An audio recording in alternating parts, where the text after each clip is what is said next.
of Arts of KU Leuven to address a word of welcome to you at the start of the 33rd Research Summer School in Translation Studies. 33. This means that the summer school is entering its so-called Jesus year, so I'm quite sure that this will be a remarkable and unforgettable edition. Of all intensive programs organized at the KU Leuven Faculty of Arts, the CETRA Summer School is without any doubt the most prominent. Not only because of its long tradition stretching back to the late 1980s, but also because of its crucial role in the development of translation studies as a global discipline. Targeted from the outset at PhD students and postdocs, the research program has attracted and trained several hundreds of young scholars from all over the world. Many of them have become experts in their own right. A major strength is a direct interaction between young talent and acclaimed scholars in the field of translation studies through presentations of ongoing research, theoretical discussions, and tutorials. This dynamic made it possible to establish an international research network and a tightly knit community of researchers, no matter where one is based. What's more, in many ways, the CETRA Summer School has come to function as a source of inspiration for other disciplines that also wish to establish doctoral training programs with a high international profile and a long-lasting impact. Evidently, the decade-long success of the CETRA Summer School doesn't come by itself. It's the result of the vitality and continued efforts of the Center for Translation Studies. The work of successive generations of CETRA directors and staff members deserves special mention here. Their openness to new developments within the field, their extensive international contacts, their energy, and last but not least, their organizational skills have been the basis of this long-term success. Therefore, on behalf of the Faculty of Arts of KU Leuven, on behalf of our Dean, Professor Lisbeth Heijvaart, and on my personal behalf, I would like to congratulate the organizers for setting up once more an impressive edition of the CETRA Summer School. A very warm and special welcome, of course, to all the participants of this year's summer school, not only the students, 25 in total from across the globe, but also the lecturers and this year's CETRA Chair, Professor Kaisa Koskinen from the University of Tampere. Today, Professor Koskinen will be talking about affective labor and sticky affects in translation. In the next 2 weeks, you will do your intellectual work in an exclusively virtual environment, but I'm quite confident that also in the online format, close ties and effective bonds will be forged and that a virtual universitas will take shape across linguistic borders and across time zones. Last but not least, I hope that the CETRA Research School will inspire you to continue your work in the field of translation studies. And I also hope that someday in the near or distant future, you will have the opportunity to come to our campus in Antwerp, Brussels, Leuven, or Kortrijk, and to taste in person and on the spot the vibrant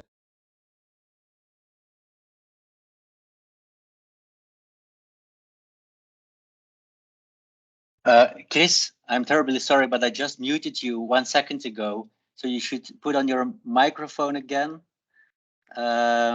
because there was a barking dog and I muted everybody, you included, although you weren't barking at all. So you should put on your microphone again. So I should resume, but well, let me resume somewhere. So I was saying that last but not least, I hope that the CETRA Research School will inspire you to continue your work in the field of translation studies. And I also hope that someday in the near or distant future, you will have the opportunity to come to our campus in Antwerp, Brussels, Leuven, or Kortrijk, and to taste in person and on the spot the vibrant and welcoming research culture of the KU Leuven Research Unit and Translation Studies.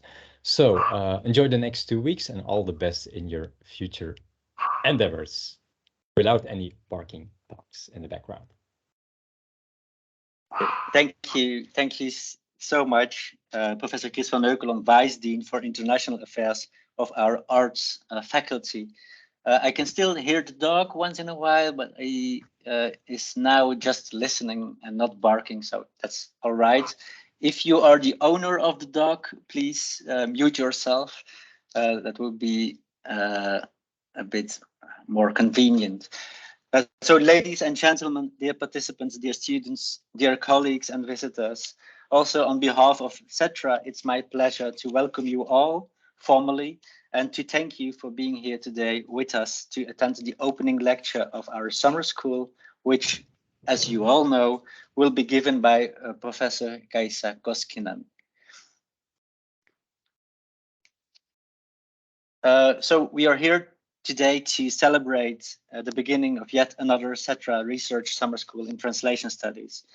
And as Kris has pointed it out correctly, it's the 33rd edition, which is the Jesus year. So we'll see what that exactly means.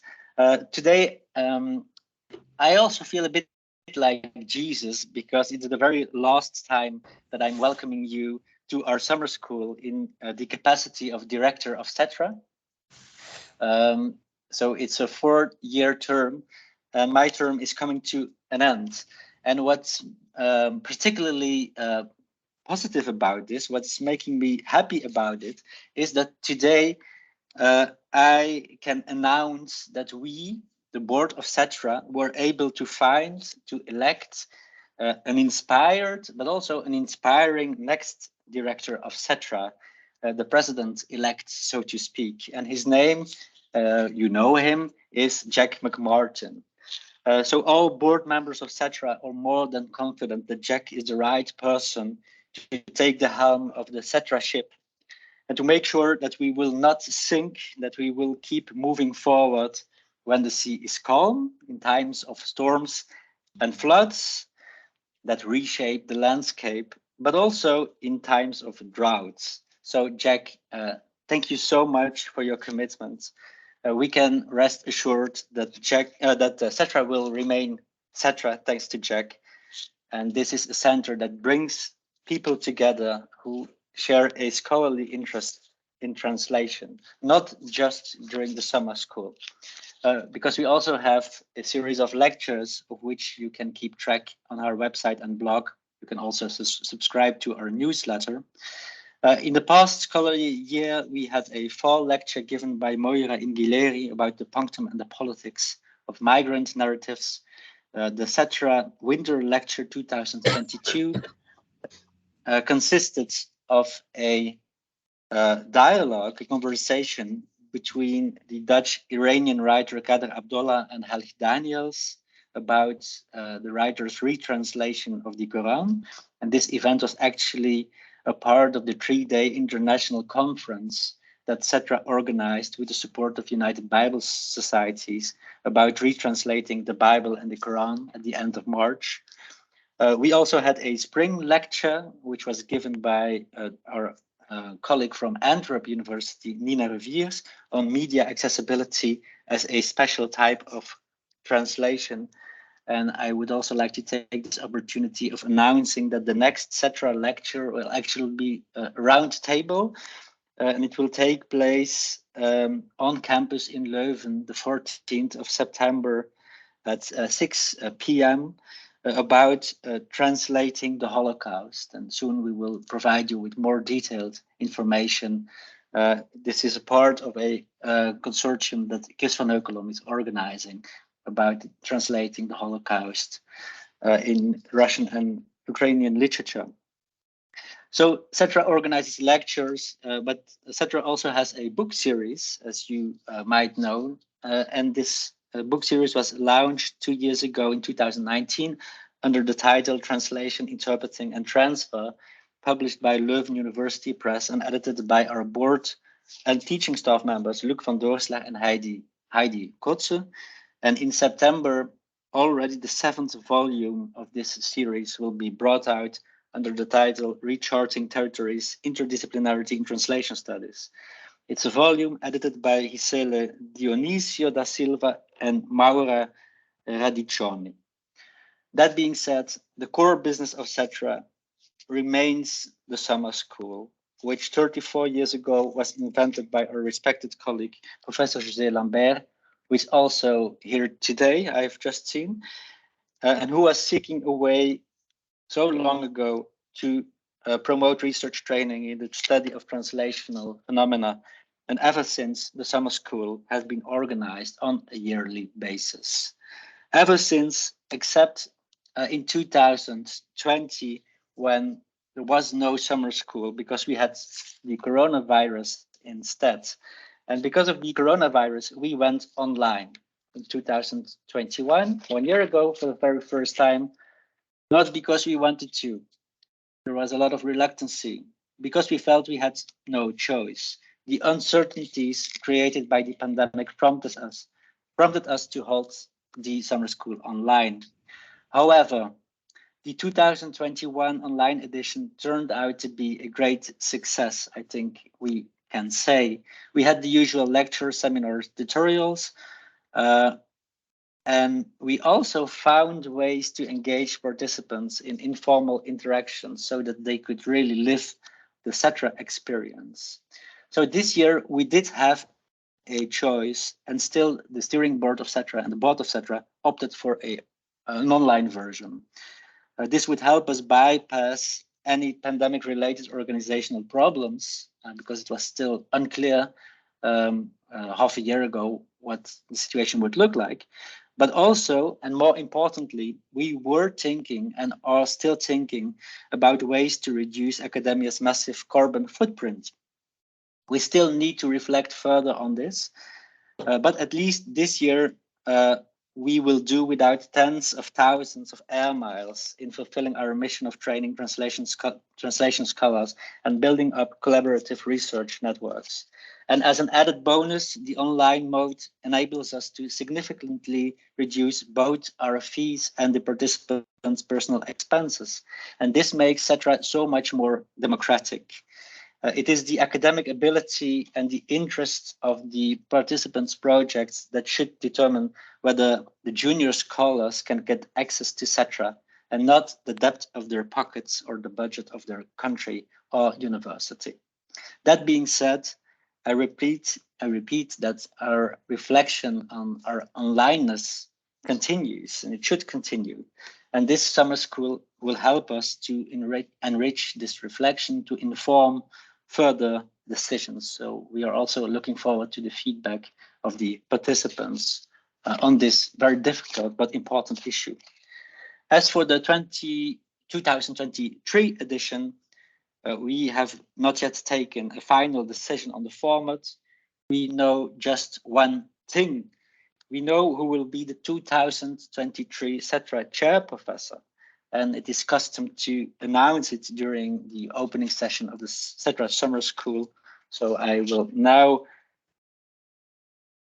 inform you that the board of CETRA has decided to invite Professor Hanna Risku to become the 2023 CETRA chair professor.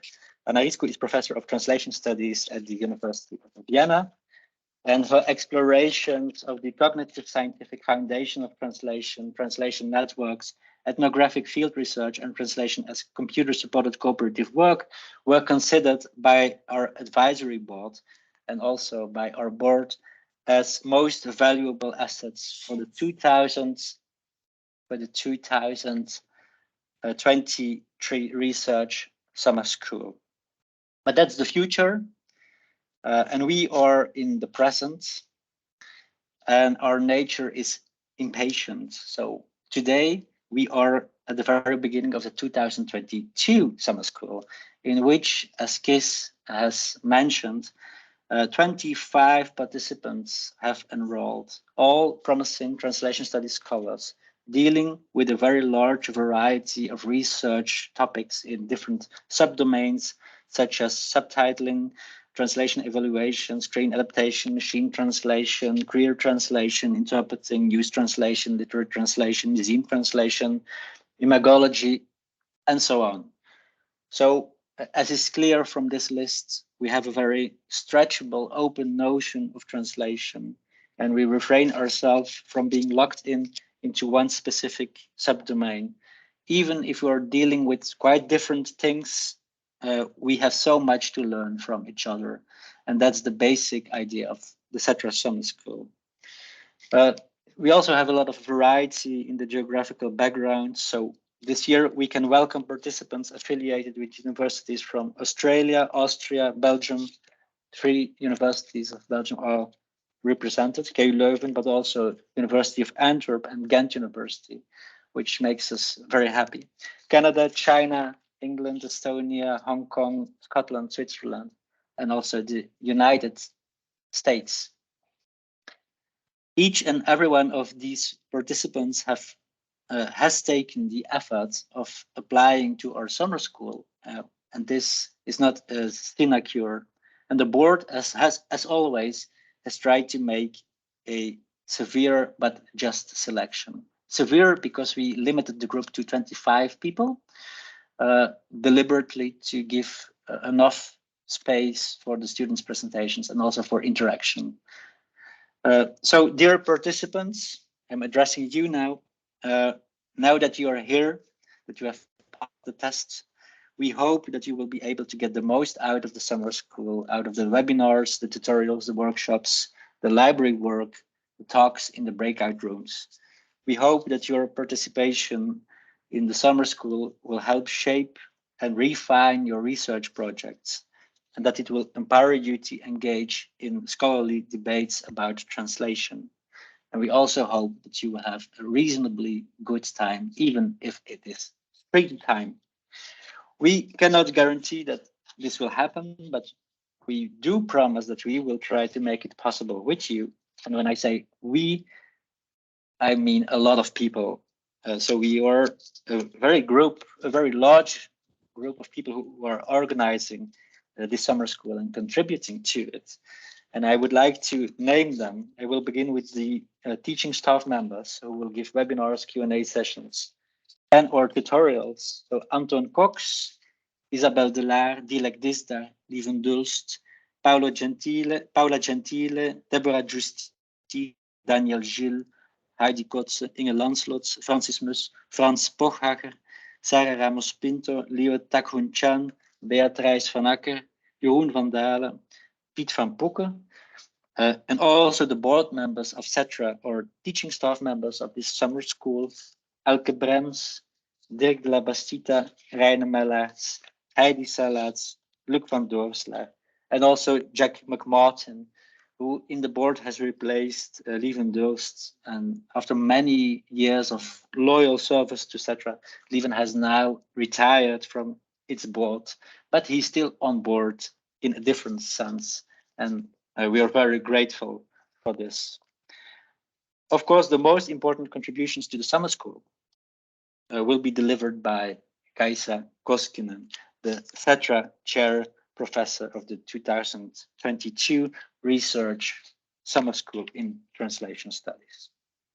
Kaisa is full professor of Translation Studies. She is head of the language unit at Tampere University in Finland, and she has authored numerous journal articles and several monographs. I can only name a few due to time restrictions, such as Translating Institutions, an ethnographic study of EU translation, which was published by St. Jerome Routledge in 2008, or Translation and Affect, Benjamin's 2020. Among edited volumes, there is, for example, the Routledge Handbook of Translation and Ethics, which she edited together with Niki Pokorn in 2020. A couple of years ago, Kaisa Koskinen was awarded a National Pearl of Wisdom Prize for her innovative theoretical thinking and versatile approaches. Currently, she is the secretary of the International Doctorate in Translation Studies Network, and she's also a member since 2015 of the Finnish Academy of Sciences. One of her passions is supervision and mentoring, and doubtlessly this passion will be a great asset to her summer school, together with her expertise. Kaisa, I have the honor, the pleasure of hereby officially naming you as the chair professor of the CETRA Summer School 2022.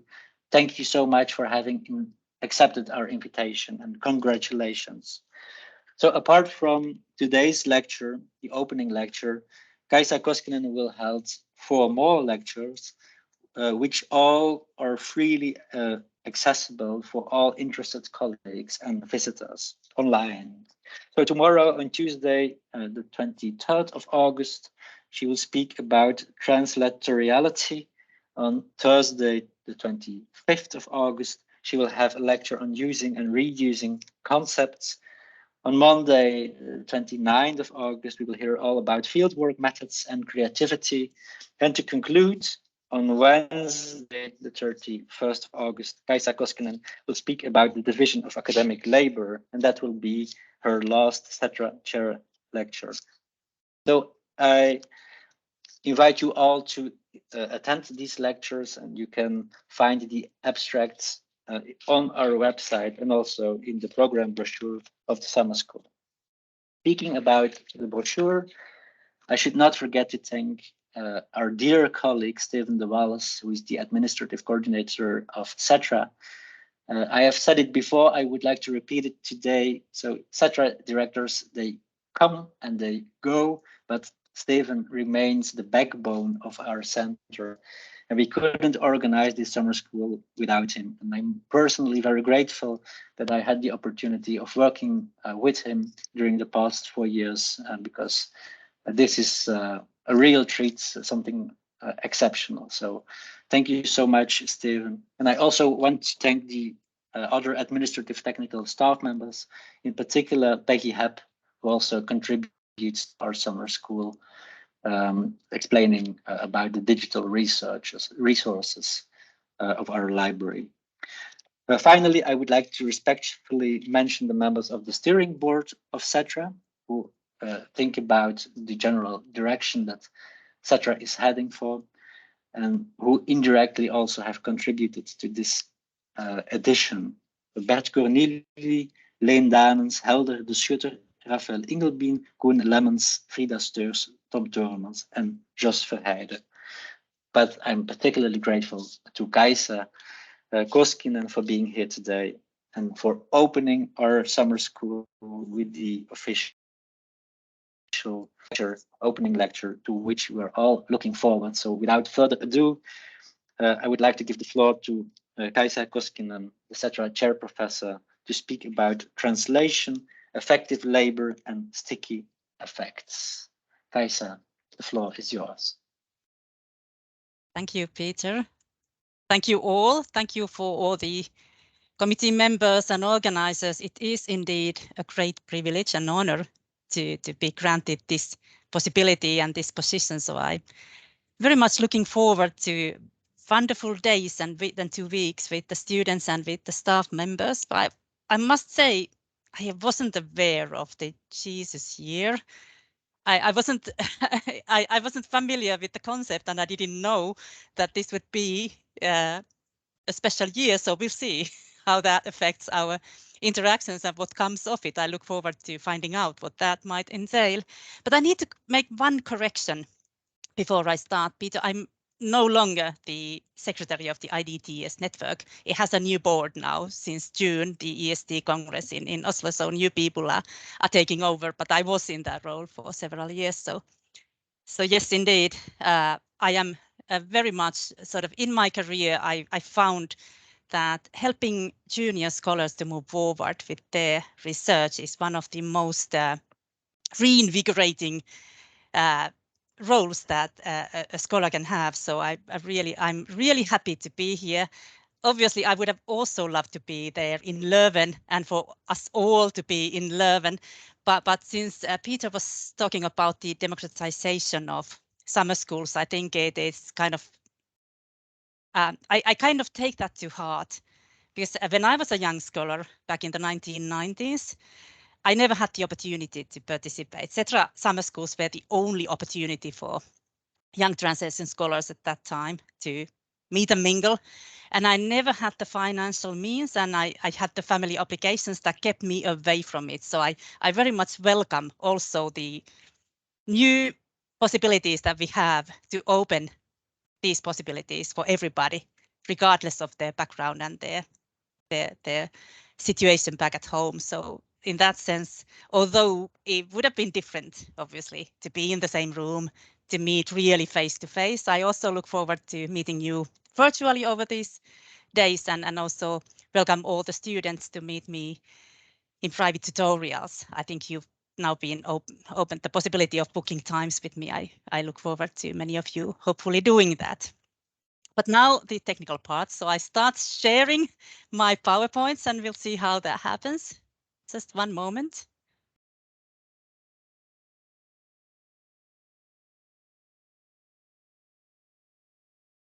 I'm hoping you are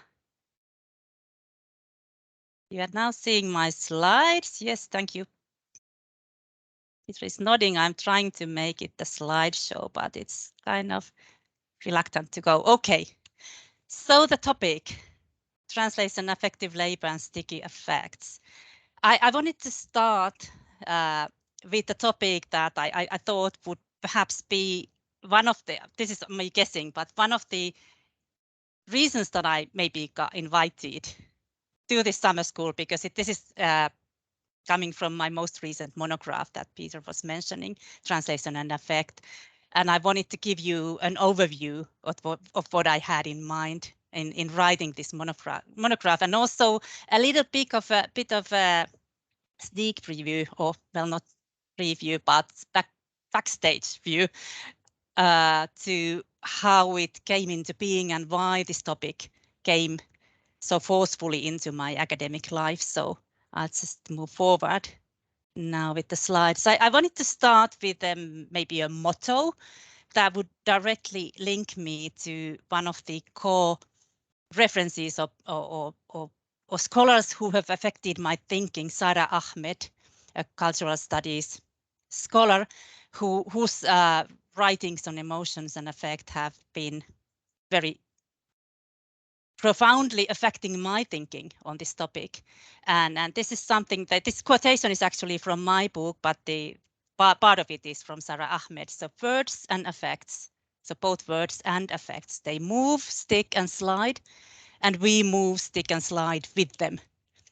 So I wanted to start with this to emphasize that whether we are talking about words, as translators and interpreters tend to often be, we can discuss this later, and we'll discuss this later, to what extent is translation about words and to what extent it might be about other modes of communication. But anyways, so words move when they are translated, and they slide when they are translated, and affects do the same. And they, therefore, what I wanted to talk about in the book was living with translation, how translation and translating is embedded in our social life, not only as translators and translation scholars, but for everybody.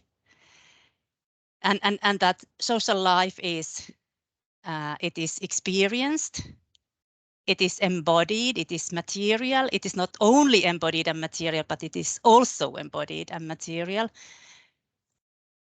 And translation and translating happens in a socially and interpersonally connected manner. Relational, it's relational. It is about the meeting of minds or the movement of ideas. And these ideas and these translations are culturally embedded, and they are culturally conditioned. So there's a lot of input from the social and cultural surrounding to how we approach them and how we understand them. So translating is very contextual and very situated, and you'll recognize that all of these are topics that have been circling around in recent translation studies research. So all of this kind of, to me, means that if we want to fully understand translation, we also need to understand its affective side, how it is felt by various people, and how this feeling or affection moves and slides as we are encountering translations or translating.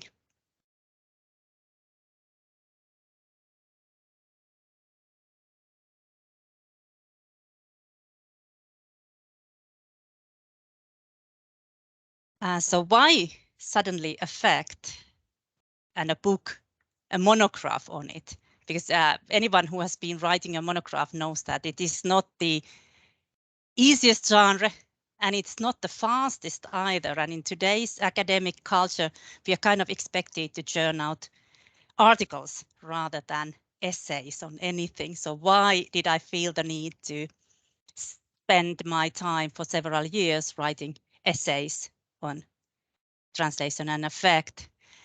I'm not arguing that this is any new topic as such. Far from it. It's been a millennia that people have known that communication is also about affects and emotions and persuasion, and this is what rhetoric is all about, and also pragmatics is very much in this area.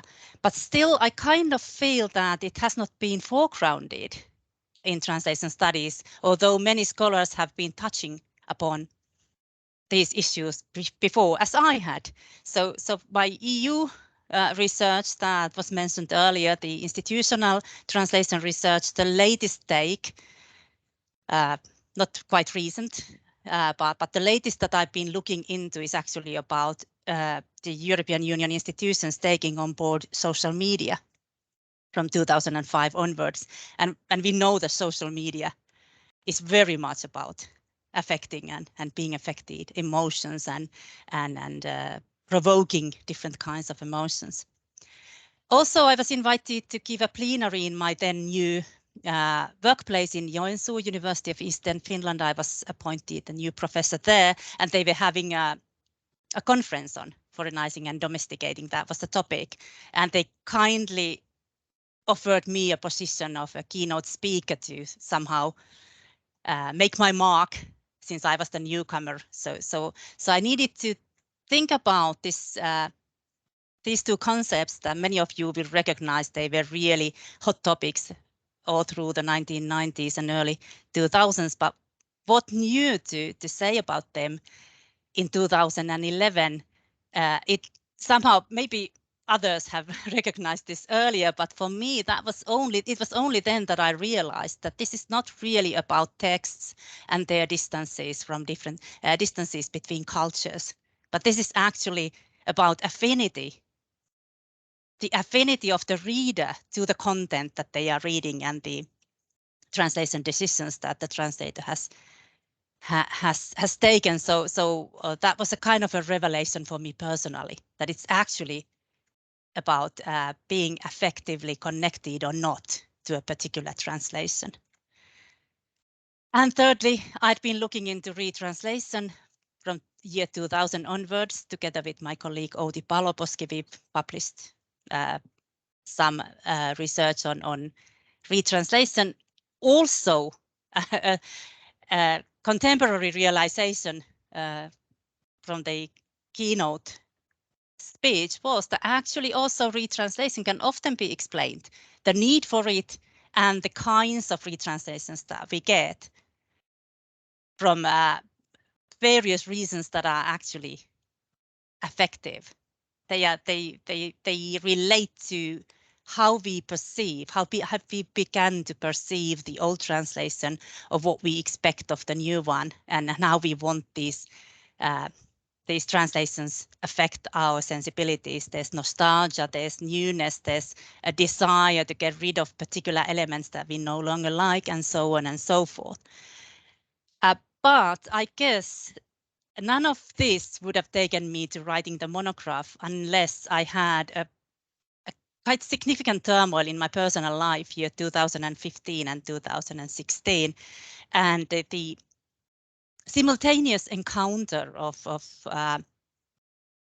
the affective, the emotional in research and in my personal life kind of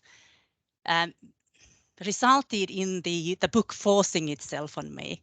And I wanted to tell you this because I think we are not really, we are not too often in academic circles, we are not too often talking about our personal effects, our personal approaches, our reasons for picking up a particular topic and not liking a particular method, or really wanting to do a particular kind of research. I think my own thinking is that summer schools are a perfect place for also having these kinds of discussions, and you will be hearing more of these also in my later lectures, particularly in the division of academic labor lecture, I think it is something that we can give, we who have been around for longer, we can give to more junior scholars, a kind of opportunities to reflect on how they perceive things and what they want to accomplish in their academic life by being honest and open about our own path and why we came into particular pathways or rejected opportunities that presented themselves, but we, for one reason or another, did not want to take. No, as you probably have noticed, I've been saying affect, I've been saying emotion intermittently without too much coherence maybe, and that has been deliberate. But I wanted to say something about the conceptual challenges, and this is also a discussion that I will continue with the students over the next 2 weeks. And I love this tweet by Shit Academics Say. I don't always get emotional, but when I do, I call it a fact. Obviously, this tweet is probably gently ridiculing the academic sort of tendency to use very strange sounding words and not speaking so that the layperson can understand. But I wanted to use this as a sort of this meme to explain that this is precisely what I wanted to do. I wanted to move away from the everyday language, and I wanted to use a word that is not too, should I say, sticky with everyday effects and already laden with meanings and understandings, but that would be a bit more open to being defined in ways that I felt and I still feel was needed in research. So hold on, let me see if I can move. Yeah. So what I wanted to do is to use affect, a little bit alien term, as a bridge concept that would allow me to not define too strictly whether I am talking about the biological sensations, the embodied unconscious reactions to stimuli, like sort of having butterflies in your stomach or your heart beating harder, or the emotional, cognitively recognized emotions that are sort of more in your, maybe in your brain, or we think that they are in your brain more than in your body, or whether I wanted to talk about affect as a actually not individual, but social and interactive and collectively created atmosphere that we all relate to. So this in the book I have a chapter on these terms, and I know it is very difficult to read, and I apologize. It was also tremendously difficult to write, because these concepts and several others also, like for example feeling could be included here, they have been used very differently in different disciplines by different scholars, and also sometimes the same term has been used, but the meaning, the definition has not been the same in different scholars. So I really felt for I think maybe several years I was lost in the maze of different concepts and different definitions, and trying to understand what different scholars mean by affect and what they mean by emotion. So I felt that emotion is more strict. It kind of forces us in the middle, but affect, which has been used by some scholars to mean these visceral effects, and by others to mean the social environment and anything in between, is kind of flexible, more flexible for my purposes, hence the choice of word.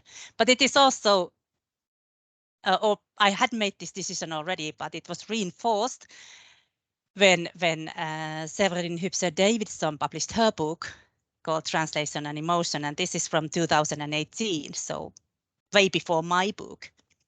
And I feel that it makes clearer how these are, maybe, I see these two books as twin sisters, but not identical. And we actually, I didn't know Severin before, but we've now met and discussed these two books, and I think we kind of share an understanding that we start from many same impulses. We react to same impulses, but we target the books quite differently. And Severin's, as the title says, is very much drawing from psychology and focusing on translators' emotions. And what I wanted to achieve is a social sciences, cultural studies take on the overall phenomenon, not only translators, not only translations, but also how these translations and translators affect their social environment. So a more global approach. But I must say that for somebody sweating on a monograph that they think they are going to call translation and affect, the moment when you see that there's a new publication out and it's called translation and emotion, it's not one of the finest moments in the writing process, because for a moment I was thinking that I need to abandon my task and okay, Severin has beaten me to it and there's nothing new to say. But actually these two books are, I feel they very nicely support one another and take a different viewpoint to the same topics. And I'll be talking about the impulses in a minute. So what my approach is very much, and I really want to emphasize that this is a sociocultural approach. And I felt that it's useful to have many kinds of approaches to the same topic. So in addition to Severin's psychological approach, this is also affects and emotions are also creating waves in cognitive translation studies, which is yet another approach slightly different from either one of these two. But I'm having now again Sara Ahmed's words to explain what I also was trying to do. This analysis of how we feel our way approaches emotion. Emotion is Sara Ahmed's word, by the way, and she wanted to use a lay term. She's saying that she wanted to use a word that her mother can understand. So for me, this would be affect as a form of cultural politics or world making. My argument about the cultural politics of emotions is developed not only as a critique of the psychologizing and privatization of emotions, but also as a critique of a model of social structure that neglects the emotional intensities. Oops, I lost my, oh my goodness, I lost my PowerPoint, view to my PowerPoint. Hold on a second. Yeah, here it is. Sorry about this. Also as a critique of a model of social structure that neglects the emotional intensities, which allow social structures to be reified as forms of being. Attention to emotions allows us to address the question of how subjects become invested in particular structures, such that their demise is felt as a kind of living death. So a long quotation. And I'm not really arguing that the mind is a critique of the psychologizing and privatization of emotions as such. I recognize that this is what is happening in today's world a lot. For example, here in Finland, we are currently having a lot of discussions about the mental health issues among teenagers and how more and more of them are in need of therapy. And the professionals are now coming forward saying that it's not a solution to structural problems to give therapy to everybody, that we need to change the environment, the system that creates these problems to these young people. So I'm kind of I recognize that too psychological an approach will be too narrow, but I don't want to sort of, I also want to see the value of looking into the psychology of affects and emotions. And I try to do that a little bit myself also, although I don't have the background that Severin has in terms of being well read in psychology. So to somehow summarize what I have in mind. I start with yet another catchphrase, affecting and being affected. This gets repeated a lot in cultural studies. But it also shows you the dialogical dimensions of it, that we are not only recipients of impulses and then reacting to them, but there's a constant flow of affect going to and from everybody who is participating in a social situation, and that emotions are also social and cultural practices. So we learn to have particular kinds of emotional reactions. We learn to appreciate particular effects, and we learn to detest and shy away from particular effects. So it's not only a biological thing. It's not only our hormones or our reactions, but also something that we learn from our surroundings. And then there's the bodily potential and also the force, similar to electricity, says Patricia Clough, another famous affect scholar in cultural studies. And I like this idea of electricity because in tomorrow's lecture, I'm going to be talking about translatoriality, which I see a little bit similar to electricity in that it flows everywhere. So affect is kind of in close idea, it's kind of a force that affects us from all directions. And also then maybe this is perhaps a statement that I already started making, that personal is political and personal emotional investment makes some objects sticky with effects. So your personal choices are also choices and decisions and effects are also cultural and social and political. The degree of emphasis on the political varies. There's some scholars foreground it a lot, and others less so. But it is, I feel it is there in the overall picture. But the fundamental part perhaps is that we participate in creating the affective atmosphere that then affects us. So back and forth, and everybody is somehow participating in this constant flow of affect around us. Like now, when I am talking and not seeing you and trying to convince you, and you are listening and you are wondering whether I am actually making sense at all, or how to approach my viewpoint. So why affect? And this is now the impulses that I feel I was responding to and Severin was responding to, and also cultural studies scholars, they are already have been talking for a while about an affect turn in cultural studies. So why suddenly so much interest in affect? And first of all, affect for me is a lens, maybe a hinge, an interface, a viewpoint that allows me to see phenomena that I've already looked into in a different light, slightly from the different angle. In the book, I go back to several of my own data and own research findings and rethink them, read them through the lens of affect. But more so, I feel it is because affect simply is a human condition. As humans, we can't get rid of affect.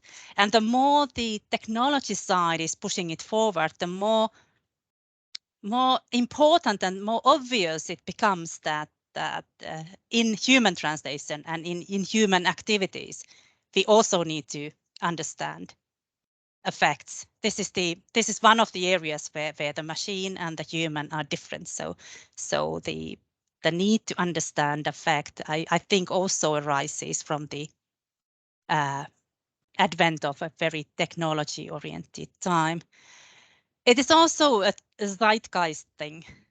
Anyone who has been following the politics of today or been in social media will know that this is an era of intense emotionality. We tend to react not rationally and debate rationally, but through affectivities and senses of belonging or not belonging, hate groups, hate speech, thumbs up and hearts and all these elements. They are very much at the core of today's political issues and the greatest challenges of today's world, many of them are somehow very sort of how we manage or whether we manage to solve them is the handling, also handling the affective side is formative.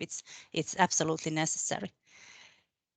So I'm not really eager to claim an affect turn in translation studies, but what I am saying that what happened to me and what I've also heard several other people say, that once you've been sort of alerted to the relevance of affect in different situations, you tend to find it very hard not to unsee it, not to pay attention to it and recognize it in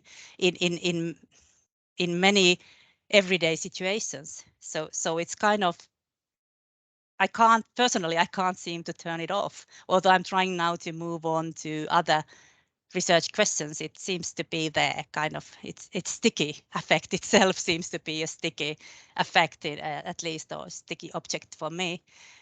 And also affect turn might be necessary or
always also survive in the difficulties of the current and future translation industry and finding different translatorial pathways to a happy working life.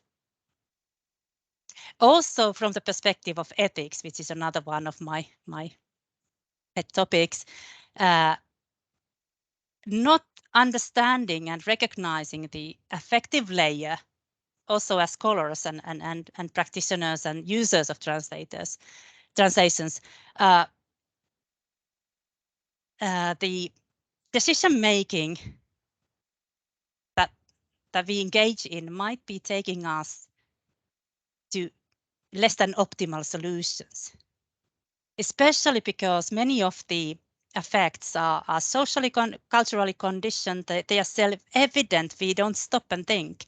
This is linked to Daniel Kahneman's thinking fast and slow, the idea that we tend to make decisions very fast without really actually thinking about it, and that it might be good for us to also engage in slow thinking, to go through the different viewpoints and our own positioning before we jump to conclusions. So being in touch with the affective and understanding the affective side of others will help you have a sense, a contextualized sense of the different elements that you need to take into account.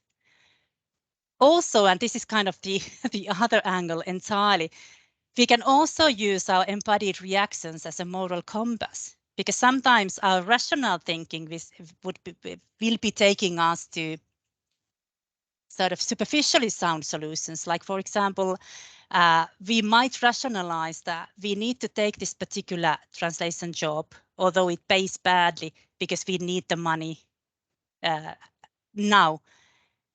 And our nagging feeling of reluctance might be telling that we need to take a long-term perspective and think differently.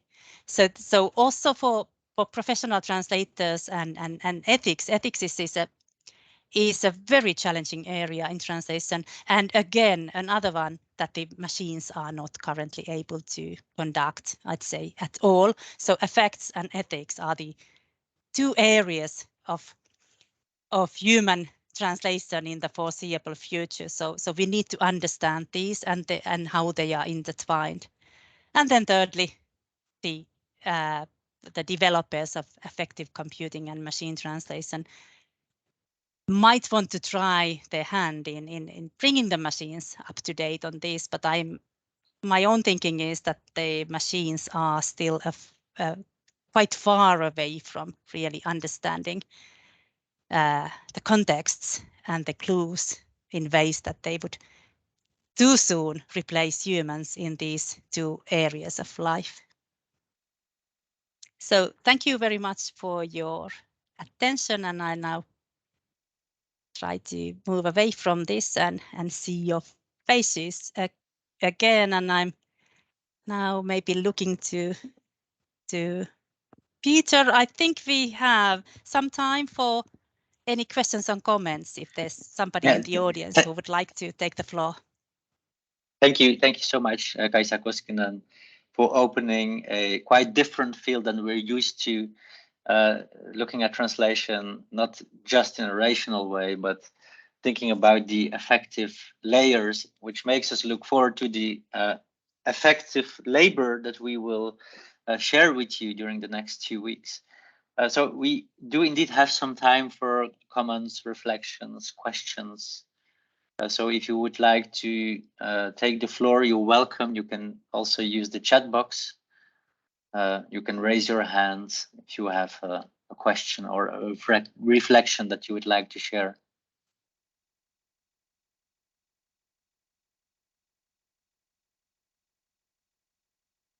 Elke? Thank you so much, Kaisa, for this very interesting and fascinating talk. Just to pick up on one of the things you said near the end, that was that you teach your students about the affective layer. So I was just wondering, how do you do that? What do you teach? There's actually a chapter on teaching in the book, but what I was referring to just now is actually simply a lecture on the topic, and they're reflective that it's a learning diary that they produce from the course, and this is part of the course. So this is a very small thing where I actually talk about the well-being and how you how you also need to think about the ethics and the effects, and how you can learn to be more perhaps reflexive about your own work. Oops, sorry. Oops. So, but what I also have done, and I discuss in the book, is for example, what is a little bit, I don't know, in today's world, it is becoming more and more difficult to do this. But what I'd like to do is in translation courses to for example, select or ask the students to choose a text to translate that they entirely completely disagree with, or on a topic that they feel strongly against, and then reflect on how it makes them feel, and we discuss this. I've done this. Now I'm not I'm no longer, I don't know, times are we are now the ideas of safe space and trigger warnings, and so this is a little bit more complicated maybe now than when I've been doing that maybe last time, maybe 5-6 years ago. But I think these kinds of discussions also are very important in translation classes. All in all, I feel that what has happened in translator training sort of across the board over the past maybe 15 years, we've been so focused on making sure that everybody has a handle on the translation technology side. This has been a driving force in most programs, at least, and mine included, that this is the kind of the essential, that they need to understand how translation memory systems work, and they now we are thinking that the post-editing side and understanding machine translation is extremely important, and I don't disagree with this. I totally agree, but it has maybe led us into a situation where we have less of the kinds of discussions that we used to have before more often, because we were more focused on maybe the content and having perhaps potentially also different kinds of texts, because obviously particular kinds of texts are very good with translation memory tools and others are not. So we were maybe more often translating philosophical arguments or scientific texts, and now we are translating instructions manuals with the students, if you see what I mean. So I'm thinking there's a bit of perhaps a necessity of reintroducing challenging discussions about ethics and about effects in the classroom. And this is not normally also because as trainers we've also been busy trying to learn the same tools ourselves. So if you are very much focused on remembering how the Trados system works, it's not at the same time, it's not too easy to be having these other kinds of discussions. So perhaps one of my ideas has been to remind everybody that these maybe perhaps traditional elements of translator training might be again the most important element that the translator needs to learn, because the more the machine is actually doing the translating, the translator doesn't need to operate on the machine so much, but they need to be really, really attuned to the areas where the machine is not yet able to function alone. And this, to my mind, would be the ethical and the affective. So I see a need, and I've been trying to be part of that change, perhaps myself, in changing gear in translator training in terms of what we've been focusing on before and what we might need to focus now to perhaps create future-proof our student translators. Thank you so much. I really love your answer. Thank you. Thank you, Elke. Gabriel Borowski has a question. or a comment? Yeah, thank you so much, and thank you, Professor Koskinen, for the lecture. It was really marvelous. But talking about challenging discussions, there was a round table about translation Holocaust mentioned at the beginning, and I believe that's a challenging concept because I wanted to ask what are your thoughts on affects that are not considered in positive terms? Because basically when we talk about affect, as you mentioned, we talk about translation and love and all the positive affects. And what about negative effects? Because it's something that Severin Hapscher-Davidson, whose book I know better, I admit it, talks about, considering, for example, translating Holocaust testimony and translating texts that are traumatic for the translator when translation is not love, it's a struggle. So I wanted to know what are your thoughts on situations in which translation is more a struggle, a challenge, or fight, and something really, let's say, complicated, especially when we talk about social media, in which we tend to see more hate and hate speech than love speech. So when we talk about social media, we talk about negative effects a lot. Thank you. Yes, Gabriel, wonderful questions. I totally agree. Let me start by saying that the effect, the discourse on love and literal translation, I don't consider it entirely positive. As a matter of fact, in my youth, I was adamantly against the whole idea. So I also see that sort of sometimes the superficially positive effects can also be negative if you see the underbelly. But what you are asking obviously is how to deal with the difficult effects and the negative effects. And this is also for me, I think, far more important is for translators, for translation scholars, for students. It's not too difficult to be happy at work if you have a constant flow and everything is going smoothly. It's much more challenging to understand that difficult emotions, difficult effects can also be good for you, that you can benefit from understanding where they come from, and you can learn to regulate these. This is Severin's idea a lot, that it is necessary to recognize that some situations are hard and some effects you will feel them, but you don't need to be subsumed by them.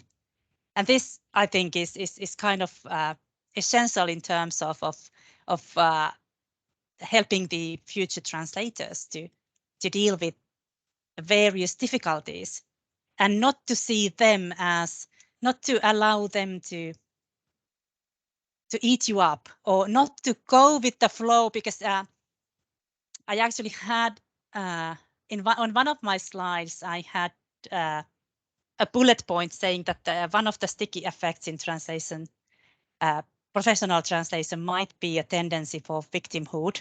And then I took it away because I thought that's a negative take. But I think I can see that happening a lot. I totally recognize it.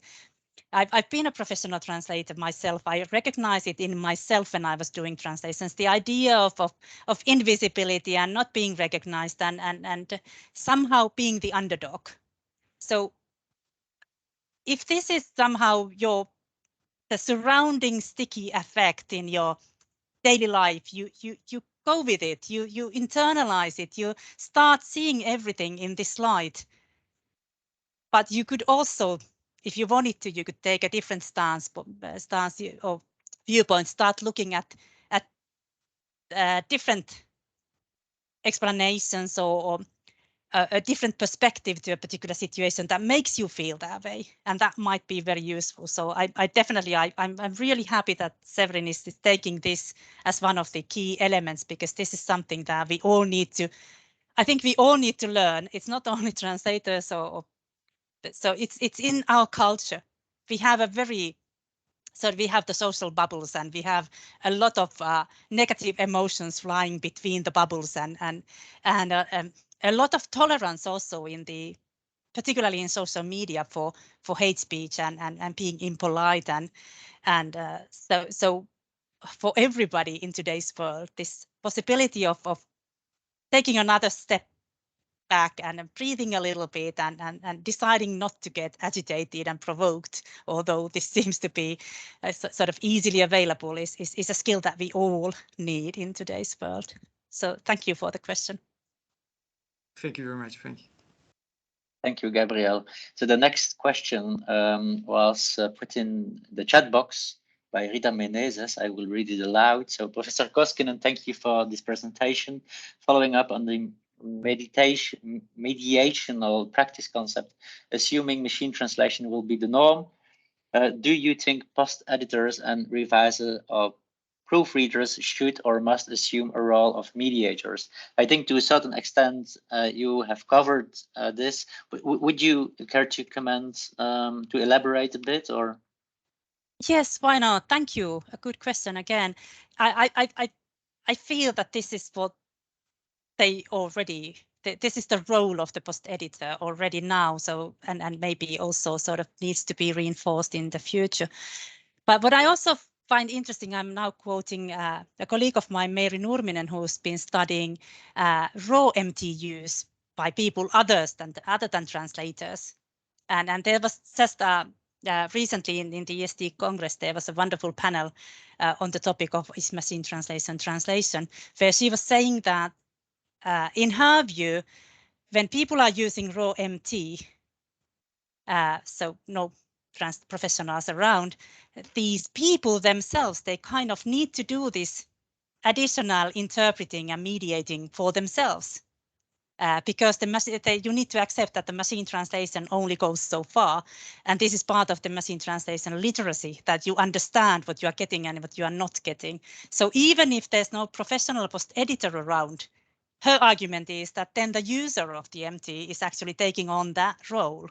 So I think definitely yes. And you need to perhaps sort of learn to accept the helvetin hauska koulupäivä kind of mistakes, the freaking fun school day, and accept that, okay, the machine sees this like this, and now we move it a little bit. So even for the reader of raw MT, this mediation is kind of a core competence to even only just use machine translated materials. And for the post editor, this is precisely what the idea I think would be, that they will take away these kinds of blunders and read the machine translated output from the perspective of the affective outcomes in the audience. So definitely yes, mediation is an interesting concept all along, in sort of how that links to translation,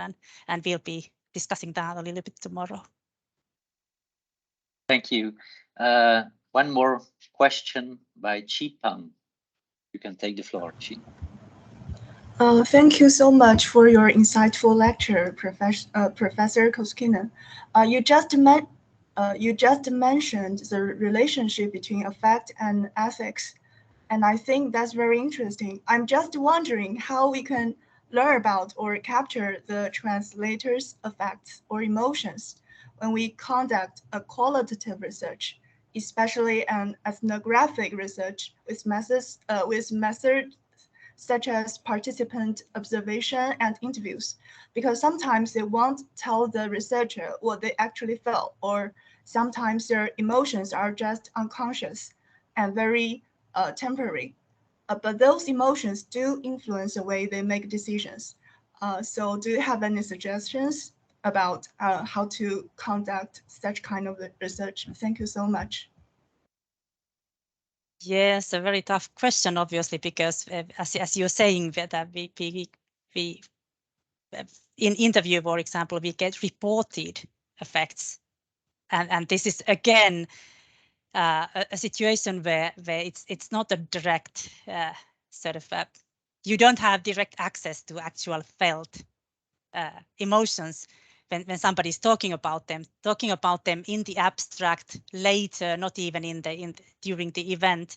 And also, as always in interview studies, also perhaps telling you what they think that you want to hear, not what they actually even sort of would have said to somebody else. So definitely a difficult question, and I'm my thinking is that, and I'm not familiar with the psychometric methods that are being used to measure emotions. There's a lot going on in also in brain scans and there's all kinds of possibilities. But I am thinking that we need to perhaps always to sort of take into account that we don't really have access to actual felt effects, that we can try to analyze them based on the outcomes and based on reported speech, but then also always remember that what we are dealing with, the data is actually not the emotions themselves, but something else. There's always, I think there's always a layer in between. But this is true to also for many other research questions. So it's I don't think affect is unique in that sense. But there are obviously there's measurements of your heartbeat and pupillometrics. There's all kinds of things that can be used, but whether they capture what you are trying to capture is always a difficult question. So to my mind, as always, perhaps also transparency in your reporting and your constant reflection on what you are getting and what you are not getting in your research will allow you to still understand this phenomenon or these phenomena better by collecting different kinds of data and trying to create a picture. But it is not easy. You are quite right. Thank you so much. Thank you, Chi, and thank you, Kaisa. So it's 12 o'clock. So according to the schedule of our program, this is the end of the official CETRA Summer School opening. So I would like to thank Kaisa for a hell of an introductory CETRA lecture. So we will meet again tomorrow at 10:30 a.m. And then we will hear all about translatoriality, and we will continue our reflection and shared discussion. So I would like to thank all the participants, all the visitors, colleagues, scholars, for having attended the opening session. And I hope to see many of you again during the public lectures of our summer school. And of course, the participants of the summer school will meet during the breakout rooms tomorrow at 9:30 sharp. So thank you and see you tomorrow. Thank you all for your wonderful questions and for attending this first lecture. And I see you tomorrow. Bye-bye.